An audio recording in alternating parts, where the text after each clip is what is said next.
Assalamualaikum warahmatullahi wabarakatuh. Sehat semua?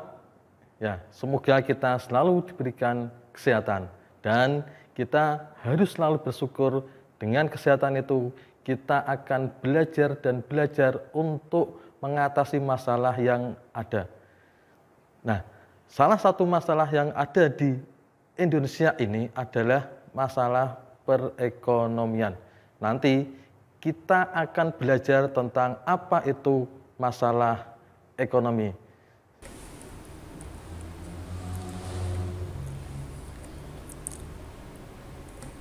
Masalah ekonomi dalam sistem ekonomi.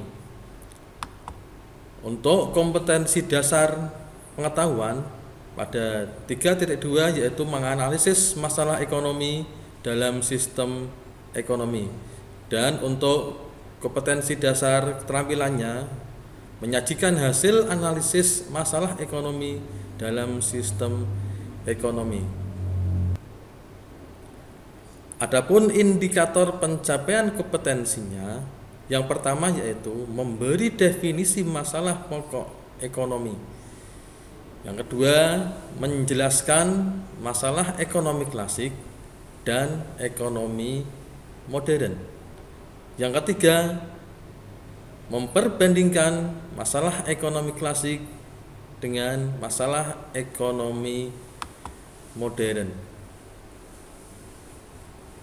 Untuk lebih jelasnya, mari kita saksikan bersama video masalah ekonomi yang terjadi di Indonesia selama masa pandemi ini. Selamat menyaksikan. Lonjakan kasus COVID-19 di tanah air berimbas pada tingkat ketersediaan alat bantu pernafasan tabung gas oksigen. Di beberapa pusat alat kesehatan di daerah, bahkan dikabarkan pedagang kehabisan stok. Imbas dari langkanya tabung oksigen, harganya pun mengalami kenaikan. Penambahan kasus COVID-19 di tanah air pecah rekor di angka 21.342 orang per hari, membuat pemburuan oksigen sejumlah wilayah meningkat. Dikutip Kompas TV dari kompas.com sebelumnya, salah satu agen penyedia oksigen medis di Jogja mengaku mengalami kekosongan stok sejak Sabtu 19 Juni 2021. Para agen oksigen ini melayani warga yang sedang menjalani rawat jalan di rumah seperti asma, jantung, dan COVID-19. Kelangkaan stok ini menunjukkan bahwa kebutuhan oksigen meningkat terutama setelah terjadi lonjakan kasus COVID-19 di Indonesia. Dalam sepekan biasanya per hari 10 tabung, kini meningkat menjadi 15 tabung per hari. Permintaan didominasi dengan pemesanan untuk COVID-19. Hal yang sama juga terjadi di Jakarta, terjadi lonjakan permintaan hingga 20%. Sementara dikutip dari Antara News, Menteri Kesehatan Budi Gunadi Sadikin mengatakan pihaknya sudah berkoordinasi dengan para produsen oksigen untuk mengalihkan oksigen segmen industri guna pemenuhan kebutuhan rumah sakit dalam menghadapi peningkatan kasus COVID-19. Budi juga menjelaskan selama ini sebesar 75% dari total produksi tabung oksigen di Indonesia disalurkan untuk kebutuhan industri dan 25% sisanya untuk kebutuhan medis.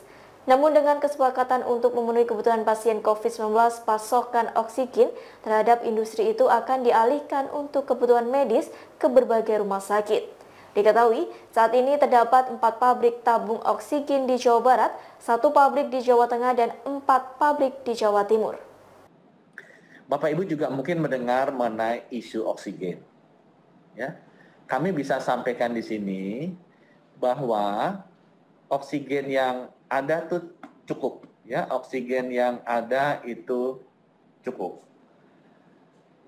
Kita memiliki kapasitas produksi oksigen di Indonesia itu sebagian besar untuk oksigen industri, ya, untuk oksigen industri. 75% itu untuk oksigen industri. Hanya 25% yang untuk oksigen medis. Nah, kami sudah mendapatkan komitmen daripada supplier oksigen ini bahwa mereka bisa mengalihkan yang kapasitas oksigen buat industri ke oksigen medis. Karena yang kapasitas oksigen industri itu bisa diisi oleh perusahaan-perusahaan oksigen asing lainnya. Jadi ada satu perusahaan oksigen lokal yang memang memproduksi hampir 90% dari oksigen di rumah sakit. Nah, kapasitas perusahaan tersebut itu baru terpakai 25%. Ya, karena yang 75%-nya atau 3 kali lipat lebih besar itu digunakan untuk mensuplai industri. Nah, komitmen dari perusahaan ini adalah 75% ini siap diberikan untuk mensuplai oksigen di rumah sakit. Ya, sehingga dengan demikian kita masih punya room yang cukup. Nah, masalah oksigen ini juga ada masalah mengenai logistiknya. Jadi pabrik oksigen itu ada 4 di Jawa Barat, 1 di Jawa Tengah, 4 di Jawa Timur. Ya, kemarin kalau teman-teman sempat dengar ada isu di Jawa Tengah, sebenarnya itu karena memang pas ada kondisi pabriknya sempat berhenti karena aliran listrik, ya, yang terganggu sebentar. Tapi karena memang mesinnya butuh waktu untuk startup kembali, sehingga membutuhkan waktu. Demikian Tribunnews Update kali ini, nantikan berita yang lainnya hanya di kanal YouTube tribunnews.com. Terima kasih sudah nonton, jangan lupa like, subscribe, dan share ya!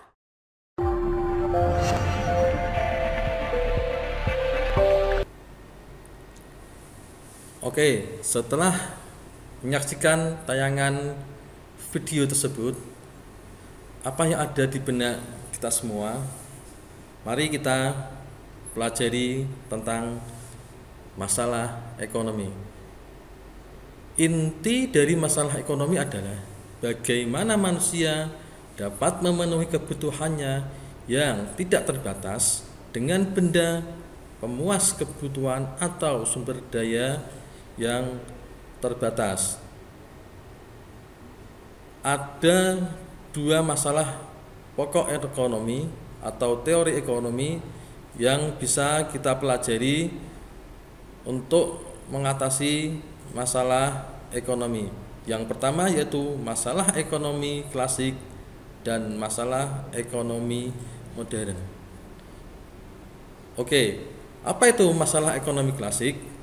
Kalau dilihat dari sudut pandang yang sederhana dan dengan tujuan memperoleh kemakmuran, dan kemakmuran ini adalah suatu keadaan di mana barang dan jasa sebagai pemuas kebutuhan tersedia dan mencukupi kebutuhan. Inilah yang dinamakan dengan masalah ekonomi klasik. Kemudian di dalam masalah ekonomi klasik ada 3 permasalahan pokok. Yang pertama yaitu tentang produksi. Yang kedua distribusi, dan selanjutnya yang ketiga adalah konsumsi. Ada beberapa contoh kejadian di Indonesia pada masa pandemi ini. Selain kelangkaan gas yang ada di video tadi, ini ada contoh kelangkaan masker. Nah, ini terkait dengan produksinya. Ada di sini masalah distribusi, ada contoh terkait dengan kelangkaan oksigen. Ini kelangkaan ini menyebabkan banyak konsumen, banyak pasien COVID yang tidak mendapatkan oksigen. Nah, ada 25% untuk pasien COVID dan 75% untuk industri seperti yang disampaikan di berita atau video tadi. Masalah ekonomi klasik yang ketiga yaitu terkait dengan konsumsi. Nah, ini ada contoh seseorang atau konsumen yang sedang berbelanja di toko. Selanjutnya, apa itu masalah ekonomi modern? Pada masalah ekonomi modern didasarkan pada kelangkaan dan pilihan. Nah, ada 3 pokok permasalahan, yaitu yang pertama what, how, dan for whom. What? Apa itu what? barang dan jasa apa yang diproduksi dan berapa jumlahnya. Masalah pokok pertama yang penting dalam ekonomi adalah bagaimana produksi dapat menentukan barang dan jasa apa yang diproduksi. Apakah akan memproduksi bahan makanan, obat-obatan, senjata, mesin industri, peralatan elektronik, mainan, dan sebagainya. Karena masyarakat tidak mungkin memproduksi semua jenis benda pemuas kebutuhan tersebut. Selain itu, banyaknya jumlah penduduk juga harus diperhitungkan. Kenapa? Ini tentu karena kalau sampai salah perhitungan, produsen akan mengalami kerugian, bahkan bisa bangkrut karena barangnya menumpuk sia-sia. Oke, masalah ekonomi modern yang kedua yaitu how, bagaimana cara memproduksi barang tersebut. Faktor-faktor penting yang dipertimbangkan antara lain bagaimana memilih kombinasi sumber daya yang digunakan, yaitu sumber daya alam, sumber daya manusia, dan sumber daya modal, sehingga diperoleh hasil optimal dalam pemenuhan kebutuhan masyarakat. Bagaimana mengelola biaya produksi agar dengan biaya minimum diperoleh laba yang maksimum. Masalah ekonomi modern yang ketiga yaitu for whom, untuk siapa barang tersebut diproduksi. Tentunya masalah ini sangat berkaitan dengan siapa saja yang mendapatkan untung dari produksinya, sehingga produsen harus bisa menyelesaikan masalah ini. Untuk merumuskan jawaban dari pertanyaan untuk siapa, hal-hal yang perlu dipertimbangkan yaitu yang pertama, siapa pengguna atau pemakai produk yang diproduksi. Yang kedua, bagaimana cara distribusi agar barang atau jasa sampai pada konsumen.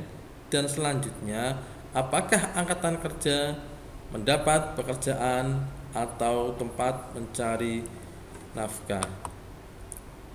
Terima kasih untuk materi masalah ekonomi sampai di sini. Semoga bermanfaat. Assalamualaikum warahmatullahi wabarakatuh.